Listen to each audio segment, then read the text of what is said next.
चन्दन Brahma party सोलायनो नागिरदों दा बेवहाय बुंनांगौ गैया पार्टीखौ गावबागाव गोसोबादि खालामो बयबो जाय जेराव खामानि मावनो कम्फर्ट मोनो जायजों साननाय हनायफ्रा गोरोबलायो बेवहाय थाङो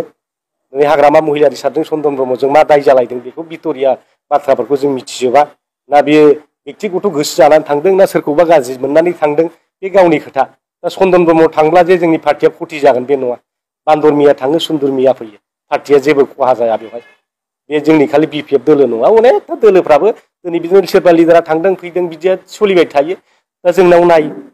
बिथांमोना जुदि 10 जन जइन होयो 20 जन जइन होयो जोंनाव 1000 जन जइन खालामफैयो नोंथांमोना नुगासिनो दं नोंथांमोननि चेनेलनि गेजेरजों मैयाबो 700 जननि बारा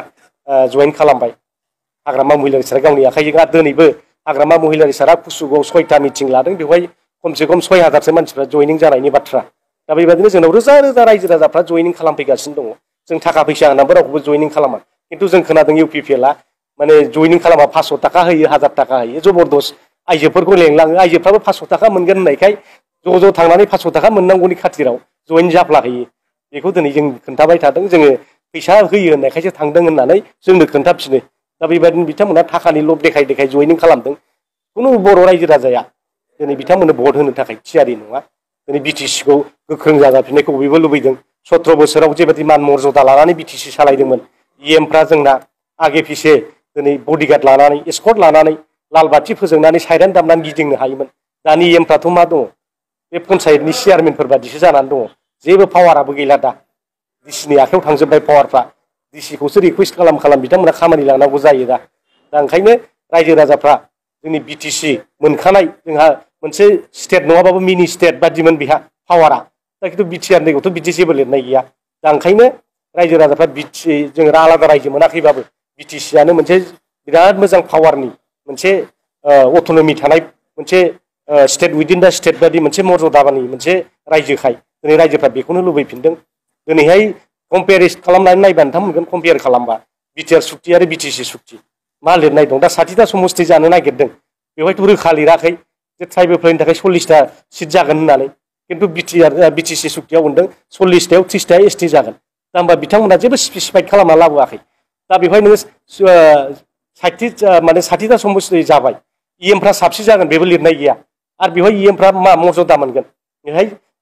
केबिनेट मिनिस्टार रेंक मोनगोन ना मोना स्टेट मिनिस्टार रेंक मोनगोन ना मोना बेहाय जेबो लिरनाय गैया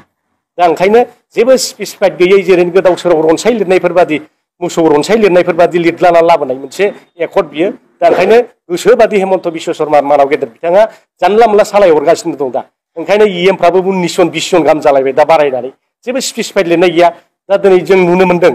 जों सिङाव हाबनानै नायनानै आन्दाज खालामना मोनदों जे बेवहाय खालि बिटिसिनि गेटआव बिटिसिल' लिरनाय दंसै खिन्थु खामानिया बिटिआर बादि सोलिगासिनो दङ बिटिआरनि लिरनाय बादि सोलिगासिनो दं ओंखायनो दिनै प्रमद बर' बिथाङा जोंजों बुंजाबाय थायोबा बिपिएफआ बुंबाय थायोबा आगोलनि इएमफ्रा दिनै स्टेट मिनिस्टारनि रेंक दंमोन दिनै प्रमद बर'आ दिनै आसाम गभर्नमेन्टखौ थांनानै बुंहैब्ला दिनै बुंजाहरो ইয়াতো লিখা নাই নহয় ইএম বিলাকক যে স্টেট মিনিষ্টাৰৰ ৰেংক দিব লাগে বুলি বিটিআৰ চুক্তিত লিখা নাই নহয় চিফ ডিপুটিছিবক কেবিনেট ৰেংক দিব লাগে বুলিতো ইয়াত লিখা নাই নহয় बिदि होननानै बिथांमोना दिनै जोखार हरजाबाय थादों आरो मालाय ओंखायनो प्रमद बर'खौ बिटिसिनि सिएम जानायखाय दिनै केबिनेट डिसिसन लानायासो बेनो माने केबिनेट मिनिस्टारनो रेंक होनो गोनां जादों बे थारमाने इनडाइरेक्ट बे बिटिआर एकर्डखौ बिथांमोना इमप्लिमेन्ट खालामलांगासिनो दं पावारखौ बिटिसिनिखौ दाननानै बिटिआर सुक्तिजों दिनै खामानि मावलांगासिनो दं दिनै नाय नोंथांमोना दाख्लै घनश्याम दास बिथांखौ इएमनिफ्राय होखारबाय अर्डारा सोरनिफ्राय फैदों वेलफेयार अफ बड'लेण्ड डिपार्टमेन्टनिफ्रायसो फैदों नङा होमबा आसामनि वेलफेयार अफ बड'लेण्ड डिपार्टमेन्टआसो बेखौ सालायगासिनो दङ बेखौ बिटिसिनि प्रिन्सिपाल सेक्रेटारियानो बिनि इएमखौ ड्रप खालामनो हानाय पावारा दङ खिन्थु बिथांमोना